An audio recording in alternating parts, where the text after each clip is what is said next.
नमस्कार दोस्तों, मैं हूं रचना सिम्वाल और लाइव तस्वीरें आप देख रहे हैं हरियाणा के करनाल के जिला सचिवालय से। मेरे पीछे आप देख सकते हैं यहाँ लोग मौजूद हैं। आप सब जानते हैं कि किसान आंदोलन को कितना समय हो चुका है, लेकिन अभी तक कोई भी फैसला नहीं लिया गया है। कुछ ना गवर्नमेंट कोई आगे कदम उठाने पीछे कोई कदम उठाती है और ना ही किसान भी आज डट कर बैठे हैं। उनका हौसला थोड़ा सा भी डगमगाया नहीं है। ये उसी को लेकर यहाँ पे मेरे पीछे लोग खड़े हैं, देख सकते हैं। ये राष्ट्रीय किसान मोर्चा के लोग हैं, विरोध प्रदर्शन करने के लिए यहाँ पहुँचे हैं और साथ में ज्ञापन सौंपने के लिए पहुँचे हैं। इनसे बातचीत करते हैं और जानते हैं कि क्या कुछ इश्यूज़ लेकर ये आज यहाँ पर मौजूद हैं।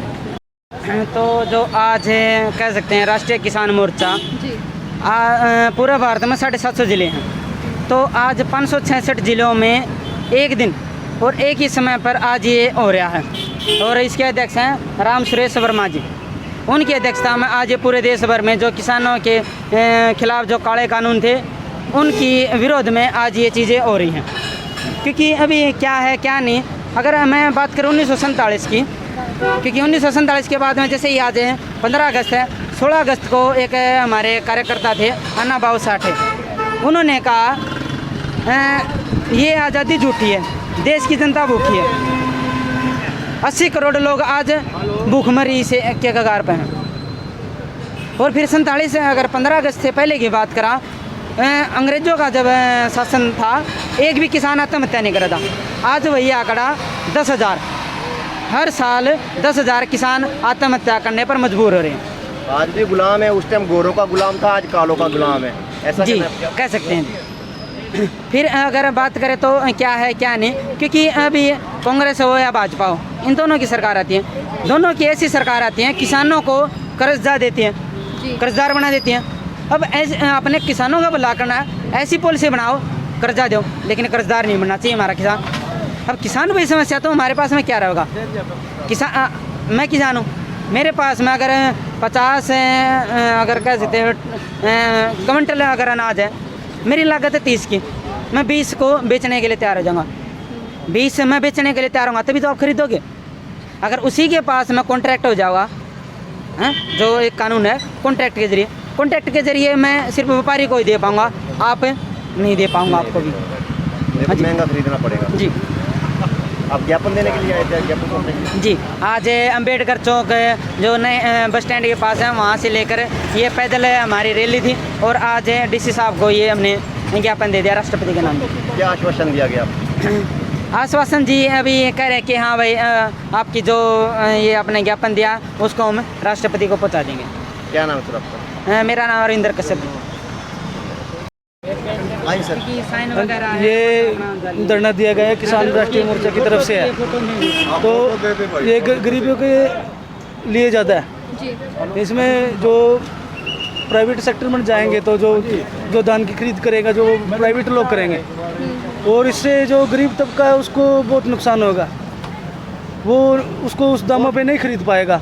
जो एक बार वो स्टॉक हो जाएगा तो वो मार्केट में आना मुश्किल है। तो इसीलिए ये धरना दिया गया था ताकि किसी भी गरीब आदमी को परेशानी ना झेलनी पड़े और जो कृषि तीनों काले कानून है उनको वापस लिया जाए। सर अगर मैं आपके बैनर देखूं तो और भी काफ़ी मुद्दों का जिक्र किया गया है। ईवीएम से भी रिलेटेड मुद्दा है जी, जो हमारे सुप्रीम कोर्ट ने भी ऑर्डर दिया था भाई इसको बैन किया जाए। हाँ, तो ये फिर भी हमारे देश के अंदर जो विकसित देश हैं जो वहाँ पर ये मुद्दा ये ईवीएम बंद है, तो वहाँ से चुनाव नहीं होते हैं। तो हमारा ही देश है जो ईवीएम से चुनाव करवाता है। घोटालेबाजी होती है? हाँ, इससे घोटालेबाजी है और जो सुप्रीम कोर्ट ने भी माना है भाई ये इसमें घोटाला होता है। तो उन्होंने उसके अंदर पर्ची लगाई थी, वो पर्ची से भी भाई इससे गिनती की जा सकती है, तो उसको भी ऑर्डर नहीं हुआ। तो हम इसे यही कहते हैं भाई ईवीएम को भी बैन किया जाए। क्या नाम सर आपका? मेरा नाम सुरेंद्र कुमार है, मैं जिला संयोजक बहुजन मुक्ति मोर्चा से हूँ। धन्यवाद। हाँ जी मैम, क्यों आपको आज इकट्ठा होकर रोष प्रदर्शन करना पड़ा? सबको मेरी तरफ से जय भीम। मैं एक सामाजिक कार्यकर्ता हूँ और अपने आप को सामाजिक कार्यकर्ता मानते हुए मेरा ये दायित्व बनता है कि मैं मेरे देश में जो भी गरीब तबके के लोग हैं और या जो भी मेरे किसान भाइयों के साथ जो आज नाइंसाफ़ी हो रही है जो तीन काले कानून उनके खिलाफ निकाले गए हैं, क्योंकि किसान, मैं ये मानती हूँ कि किसान धरोहर है किसी भी देश की, और अगर किसी भी देश के पास अन्न, अनाज या खाने की चीज़ें उपलब्ध नहीं हैं तो वो देश किस तरीके से सर्वाइव कर सकता है और किस तरीके से ह्यूमन बीइंग वहाँ पे जिंदा रह सकते हैं। तो अगर हम उस धरोहर को ही, उस आधार को ही ख़त्म करने का काम कर रहे हैं, उसके खिलाफ ही षड्यंत्र कानूनों के रूप में हम लेकर आ रहे हैं, तो किस तरीके से वो हमारा समाज, जो हमारा देश है, वो किस तरीके से ग्रोथ कर पाएगा। तो मेरा जो है वो, मैं सरासर उन 3 काले कानूनों को विरोध करती हूँ और उनको रद्द करने के लिए ही आज हमारा ये विरोध प्रदर्शन है कि उन कानूनों को रद्द किया जाए। और काले कानून हम लोग उन कानूनों को इसलिए बोल रहे हैं क्योंकि वो कानून सरासर नाइंसाफ़ी की तरफ इशारा करते हैं, वो एक षड्यंत्र की तरफ इशारा करते हैं, वो एक गुलामी की तरफ इशारा करते हैं कि जो खेती हर मजदूर लोग हैं, जो जमींदार लोग हैं, जो किसान लोग अपना जीवन उसी में यापन कर देते हैं खेती में, आज उन लोगों को एक गुलाम बनाने का षड्यंत्र ये हम लोगों को नज़र आ रहा है कि आप लोग हमारे अंडर रहोगे, आप लोगों को कैसे ज़मीन पे उपज करनी है, कैसे आपको क्या उगाना है, वो हम लोग आपको गाइड करेंगे, हम लोग दिशा निर्देश देंगे और आप लोगों को सारा सब करके स्टॉक हमारे पास रखना है, मालिक हम लोग होंगे।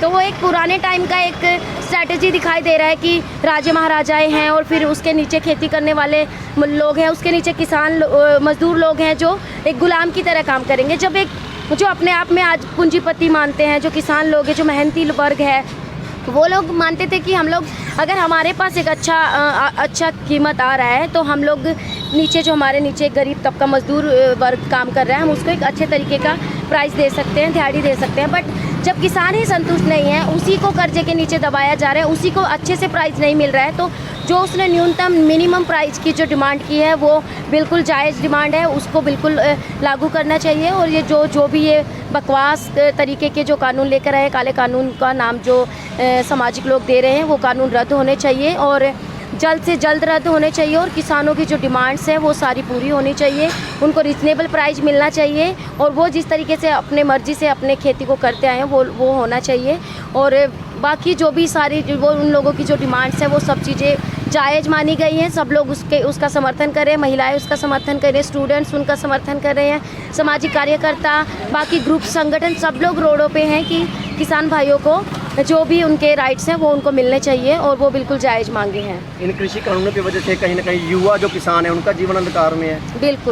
बिल्कुल ये आपकी बात बिल्कुल जायज़ है, क्योंकि युवा वर्ग जो जैसे कि हम लोग बोलते हैं कि अगर किसान का बेटा है वो भले ही किसी भी अलग प्रोफेशन में चला जाता है, बट वो अपने पिता दादा परदादा की खेती को तो सहारा देता ही है, कहीं ना कहीं वो उसको ज़िंदा रखता है। और अगर किसान जिंदा है तो देश जिंदा है। मेरा ये मानना है, अगर किसान वर्ग जिंदा है हमारा तो हमारा देश जिंदा है। अगर किसान उन्नति कर रहा है, अगर उसको अच्छे सस्ते प्राइस मिल रहे हैं तो अच्छे गरीब लोगों के पास भी एक अच्छे रेट में एक सामान पहुंच रहा है। बट अगर पूंजीपति बड़े बड़े वर्गों के पास ये होल्ड हो जाएगा तो किस तरीके से किसान को संतुष्टि होगी कि उसकी जो मेहनत है वो उसको मिल रही है। और मजदूर वर्ग तो बिल्कुल ही ख़त्म हो जाएगा, वो पहले ही अच्छे तरीके से सर्वाइव नहीं कर पा रहा है। लॉकडाउन में जिस तरीके का माहौल आप लोगों ने देखा है कि किस तरीके से लोगों ने एक टाइम खाने से गुजारा किया है, तो हम लोग कैसे समझ सकते हैं कि अगर इस तरीके से, मैं उस तरीके का अंदाज़ा लगा रही हूँ कि अगर सारे अनाज का स्टॉक मार्केट से ख़त्म करके हम लोग किसी एक प्रॉपर्टी मतलब टाटा अंबानी के पास रख देते हैं, प्राइवेट इंडस्ट्रियल एरिया में रखा जाता है कि उनके हाथ में होल्ड हो जाता है, तो वो लोग तो अपनी मर्जी से 10 किलो की उसको 1000 रुपये का भी दे सकते हैं मार्केट में, जब किसी को कहीं पे मिलेगा नहीं। तो गरीब वर्ग की सब लोगों की नीड हो जाएगी कि वो 10 किलो की अनाज की कट्टी उसको 1000 रुपये में भी लेनी पड़ेगी। तो इस तरीके का एक सिचुएशन नज़र आ रहा है जो बड़ा ही हॉरेबल है, जिसको देख के महसूस करके बड़ा डर लग रहा है कि गरीब वर्ग क्या करेगा। और मज़दूर वर्ग जो डिपेंड है खेती पे, मजदूरी पे, जो महिलाएं काम करके खाती है खेती में जाके, जब उसको करने वाला, उसको चलाने वाला ही नहीं संतुष्ट है, उसको ही जायज़ उसका कीमत नहीं दिया जा रहा है, तो बाकी लोगों का, बाकी वर्ग का हम क्या अंदाज़ा लगा सकते हैं। क्या नाम है आपका? मोहिनी। मैं एक सामाजिक कार्यकर्ता हूँ और अक्सर इस तरीके के जो हमारे लोगों के साथ में नाइंसाफ़ियाँ होती हैं, हम उनके समर्थन में खड़े रहते हैं। धन्यवाद। हाँ जी मैम, क्या बताना चाहेंगे? मैं ईवीएम के बारे में बताना चाहूँगी कि ईवीएम बंद होना चाहिए, क्योंकि ईवीएम मशीन है जो उसमें घोटाला किया गया है और इसलिए वो बंद होनी चाहिए। किस तरह का घोटाला में मानते हैं? किस तरह का घोटाला? गरीब वर्ग है जो गरीब वर्ग है, वोट किसी को देने होते हैं, चले किसी और को जाते हैं, हाँ, इस प्रकार के यही- घोटाले। यही। शिफ्ट किया जाता है और बटन- यहाँ पैसे का जो करप्शन है कि पैसे से खरीद ली जाती हैं वोट, इस तरह मशीनें का खरीदी जाती हैं। मशीनें इस हैक कर ली जाती वोट की मशीनें खरीदी जाती हैं। है। क्या नाम है आपका? आंचल। तस्वीरें देख रहे थे करनाल के सेक्टर 12 लोक सचिवालय की, जहां पे आज राष्ट्रीय किसान मोर्चा के जो कार्यकर्ता हैं, उनकी टीम के मेंबर्स हैं, वो आज सेक्टर 12 लोक सचिवालय में ज्ञापन देने के लिए पहुंचते हैं। 9 महीने से ज़्यादा किसानों को धरने पर बैठे हो चुके हैं, लेकिन अभी भी उनकी सुनवाई नहीं हुई। जब से पहले दिन से सरकार ने कृषि कानून लागू किए गए हैं, तब पहले दिन से ही उनको किसानों ने काले कानूनों का नाम दिया गया है। वो कहते हैं कि हमारे हक के लिए ये कानून नहीं है, इसको जल्द से जल्द रद्द किया जाए। क्या कारण है? अभी ना तो सरकार के कानून तले जू रेंग रही है और ना ही किसान पीछे हटने को तैयार हैं। कमेंट बॉक्स में जरूर लिखकर बताइए कि आप क्या चाहते हैं, जो ये कानून है वो काले कानून है, या जो सरकार द्वारा ये कानून लागू किए गए हैं कितने सही हैं और कितने गलत हैं। धन्यवाद।